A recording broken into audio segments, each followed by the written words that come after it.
Shahrukh Khan industry में ऐसे तो बहुत खुश मिजाज सुपरस्टार के रूप में जाने जाते हैं, लेकिन जब शाहरुख खान का दिमाग खिसकता है तब डायरेक्ट वो थप्पड़ ही लगाते हैं।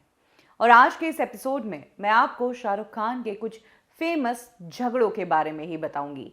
एक फेमस झगड़ा तो हम सब जानते हैं, जो सलमान खान के साथ हुआ था ईयर 2008 में। कटरीना कैफ की बर्थडे पार्टी थी, जहां पर ड्रिंक लेने के दौरान शाहरुख और सलमान ने एक दूसरे को उनके फ्लॉप शोज, फ्लॉप फिल्मों के बारे में चिढ़ाया और बात इतनी हद तक बढ़ गई कि दोनों के बीच हाथापाई हो गई और उसके बाद दोनों ही सुपरस्टार्स ने सालों तक बात नहीं की। ये एक झगड़ा तो सबने देखा था। बाबा सिद्दीकी ने दोनों को एक कराया और आज तक अब दोनों भाई की तरह रहते हैं। लेकिन इसके अलावा और भी झगड़े हैं जिससे शाहरुख खान के काफी चर्चे हुए थे। पहला झगड़ा एक मैगजीन के रिपोर्टर के साथ। ये बात है ईयर 93 के आसपास की। शाहरुख खान इंडस्ट्री में नए थे। माया मेमसाब नाम की फिल्म की थी। इस फिल्म के लिए एक इंटीमेट सीन शूट किया गया था मुंबई के एक बड़े होटल के रूम में। और तब सिने ब्लिट्स करके एक मैगजीन आती थी, उसमें शाहरुख को लेकर आर्टिकल छपा था कि कैसे शाहरुख ने जिस एक्ट्रेस के साथ, वो एक्ट्रेस दीपा साही थी, उसके साथ जो इंटीमेट सीन दिया है, उस सीन को रिहर्स करने के लिए शाहरुख ने दीपा साही के साथ होटल के कमरे में एक रात बिताई। शाहरुख ने यह आर्टिकल पढ़ा और उसके बाद शाहरुख बहुत आग बबूला हो गए और बस ये था कि इस मैगजीन से या इस आर्टिकल लिखने वाला अगर कहीं मिल जाए तो उसे वहीं का वहीं सबक सिखा दूंगा। और ऐसा हुआ भी। एक अवार्ड फंक्शन में उसी मैगजीन के एक जर्नलिस्ट जब शाहरुख खान को दिखा तो शाहरुख खान उस पर वहीं बरस पड़े। लोगों ने दोनों को छुड़वाया। शाहरुख ने उसके बाद भी उस जर्नलिस्ट को फोन करके बहुत धमकियां दी, जिसके बाद डर के मारे जर्नलिस्ट ने बांद्रा पुलिस स्टेशन में शाहरुख के खिलाफ कंप्लेंट कर दी। शाहरुख फिल्म सिटी में शूट कर रहे थे, जहां पर पुलिस उन्हें पकड़ने पहुंची और पकड़कर बांद्रा पुलिस स्टेशन ले आए, जहां पर उन्हें अरेस्ट कर लिया गया। फाइनली चंकी पांडे ने आकर शाहरुख की बेल करवाई और बेल होते ही शाहरुख खान फिर उस जर्नलिस्ट के घर के बाहर गए और वहां से उसे धमकाया। हालांकि बाद में शाहरुख को पता चला कि ये वो जर्नलिस्ट था ही नहीं जिसने वो आर्टिकल लिखा। लंबे समय तक केस चला और बाद में एक अच्छे नोट पर ये केस सॉर्ट आउट हुआ था। शाहरुख का दूसरा बड़ा झगड़ा, ये बात है ईयर 97 की। फिरोज नाडियाडवाला फिल्म बना रहे थे रफ्तार, जो आज की डेट में हेरा फेरी नाम से जानी जाती है। पहले रफ्तार नाम था इस फिल्म का और संजय दत्त और अक्षय कुमार फिल्म में काम करने वाले थे। इस फिल्म की लॉन्चिंग पार्टी ओबरॉय टावर्स में रखी गई थी। इंडस्ट्री से बड़े बड़े लोगों को बुलाया गया था। शाहरुख खान भी इस पार्टी में पहुंचे थे, लेकिन जैसे ही पार्टी में एंटर होने से पहले मेटल डिटेक्टर से शाहरुख निकले तो उसमें बीप किया, जिसके बाद सिक्योरिटी गार्ड्स ने उन्हें चेक किया तो उनके पास से गन मिली। शाहरुख खान ने कहा कि ये गन मैं अपनी सिक्योरिटी के लिए रखता हूं, मैं इसे अंदर ले जाना चाहता हूं। तब गार्ड्स ने मना कर दिया, क्योंकि पूरी पार्टी में हाई प्रोफाइल लोग थे, बॉलीवुड इंडस्ट्री से भी लोग थे और पॉलिटिशियंस भी बहुत थे, इसीलिए शाहरुख को गन अलाउ नहीं करने दी गई। ऐसे में शाहरुख ने वहीं गेट पर गार्ड्स के साथ झगड़ा कर दिया। फिरोज नाडियाडवाला को बुलाया तो फिरोज नाडियाडवाला आए नहीं, क्योंकि पार्टी में दूसरे गेस्ट को वो अटेंड कर रहे थे। बाद में उनका सेक्रेटरी आया तो उसने सीन देखा कि यहाँ पर तो मामला बहुत ज़्यादा बिगड़ा हुआ है, जिसके बाद सेक्रेटरी ने अंदर जाकर फिरोज नाडियाडवाला को स्थिति बताई कि शाहरुख तो वहाँ पर झगड़ पड़े हैं। वहाँ पर उस दिन पार्टी में बाला साहेब ठाकरे भी मौजूद थे और उनके कानों में जब ये खबर पहुंची कि शाहरुख बाहर गेट पर गार्ड से झगड़ा कर रहा है, बवाल कर रहा है, तब उन्होंने फिरोज नाडियाडवाला के सेक्रेटरी के साथ एक संदेश शाहरुख के लिए पहुंचाया। कहा कि कहना ठाकरे साहब ने कहा है कि चुपचाप गन बाहर छोड़कर अंदर आओ, नहीं तो आगे से ठाकरे साहब देखेंगे कि शाहरुख की फिल्में कैसे रिलीज होती है। इतनी सी धमकी थी कि शाहरुख ने बात मानी, उन्होंने गन बाहर छोड़ी और वो अंदर गए। शाहरुख का तीसरा बड़ा झगड़ा हुआ ईयर 2012 में, जब मुंबई के बाबा दीवान नाम के एक बिल्डर ने नया क्लब खोला था जुहू में और वहां पर उन्होंने संजय दत्त के लिए पार्टी रखी थी। संजय दत्त की अग्निपथ हिट हुई थी, इसीलिए उस क्लब की लॉन्चिंग पर संजय दत्त चीफ गेस्ट के रूप में थे और बॉलीवुड के कुछ और लोगों को भी बुलाया गया था, जिसमें शाहरुख खान भी थे। वो पार्टी संजय दत्त के लिए थी, लेकिन आज तक उस पार्टी का जिक्र शाहरुख खान के कारण होता है।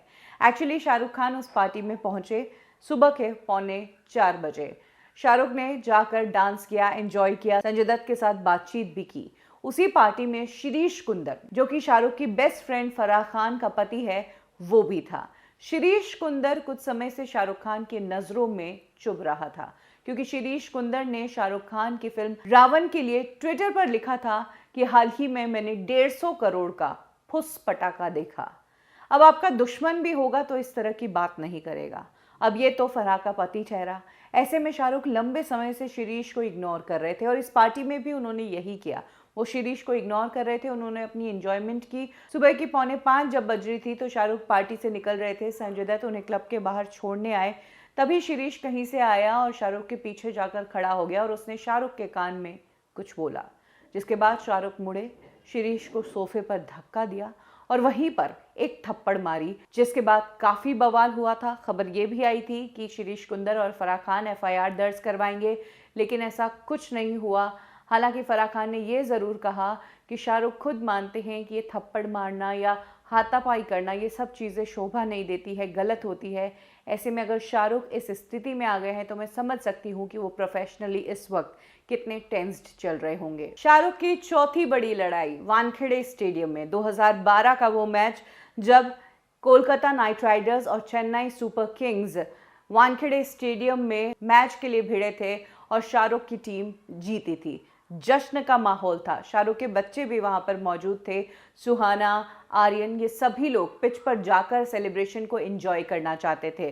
तभी शाहरुख देखते हैं कि वहां पर खड़ा जो गार्ड है वो उनके बच्चों को गलत तरीके से हैंडल करता है, जिसके बाद शाहरुख को गुस्सा आता है और वो गार्ड को वहां पर समझाने लगते हैं। तभी एक आदमी जो वहां पर मौजूद था, जो कि एक सोशल वर्कर था, वो बीच में आता है और शाहरुख को गाली देने लगता है। इसका जवाब शाहरुख ने गाली में ही दिया। वीडियो बहुत वायरल हुआ और मामला कोर्ट तक जा पहुंचा था। शाहरुख को वानखेड़े स्टेडियम से 5 साल तक बैन कर दिया गया था और उन पर कई मामले भी चले। हालांकि 2019 में आकर शाहरुख को इस पूरे मामले से फ्री किया गया और फाइनली कहा गया कि उस दिन जो झगड़ा, जिसके लिए पहले कहा जा रहा था कि शाहरुख ने ड्रिंक कर रखी थी, जब फैसला आया तो कहा गया शाहरुख ने ड्रिंक नहीं कर रखी थी और शाहरुख की इसमें कोई गलती नहीं। लेकिन हाँ, वानखेड़े स्टेडियम का ये झगड़ा भी काफी वायरल हुआ था। और अब बात करते हैं शाहरुख के आखिरी झगड़े की, जो था रैप किंग हनी सिंह के साथ। हनी सिंह एक टाइम पर शाहरुख के फेवरेट बन गए थे। हनी सिंह को Shahrukh Khan happy new year में गवाना चाहते थे, लेकिन विशाल ददलानी इस गाने को फिल्म में नहीं रखना चाहते थे। उन्हें हनी सिंह के गाने पसंद नहीं थे। तब हनी सिंह ने शाहरुख की फिल्म चेन्नई एक्सप्रेस के लिए भी गाया था। शाहरुख को हनी सिंह का काम पसंद था, इसीलिए जब हैप्पी न्यू ईयर में हनी सिंह का गाना नहीं हो पाया तो शाहरुख स्लैम करके एक टूर पर गए थे, जहां पर वो हनी सिंह को अपने साथ लेकर गए।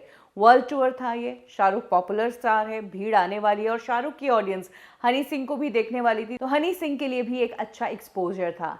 लेकिन एक जगह पर ऐसा हुआ जब हनी सिंह ने हैप्पी न्यू ईयर की टीम के साथ आने से मना कर दिया और कहा कि नहीं, मैं होटल के रूम में ही रहूंगा। और तब शाहरुख ने हनी सिंह को अपने लहजे में समझाया, एक थप्पड़ मारी, जिसके बाद हनी सिंह ने वो टूर बीच में ही छोड़ दिया। हालांकि यहाँ पर आने के बाद हनी सिंह ने ऐसे किसी भी इंसिडेंट के लिए मना किया। उन्होंने कहा कि शाहरुख क्यों थप्पड़ मारेंगे, शाहरुख तो बहुत अच्छे हैं। लेकिन ये बात भी सच है कि उस टाइम के बाद कभी भी हनी सिंह ने शाहरुख के लिए गाना नहीं गाया। तो ये है शाहरुख खान के कुछ इनफेमस झगड़े। अपने इन झगड़ों से, अपने इन सारे इंसिडेंट से शाहरुख ने अपने आप को बहुत काम एंड कंपोज बनाया है और यही उनकी कामनेस हाल ही में नजर आई जब वो अपने बेटे से आर्थर रोड जेल मिलने गए। अंदर बेटे से इमोशनली मिले और बाहर आकर फैंस को ग्रीट किया।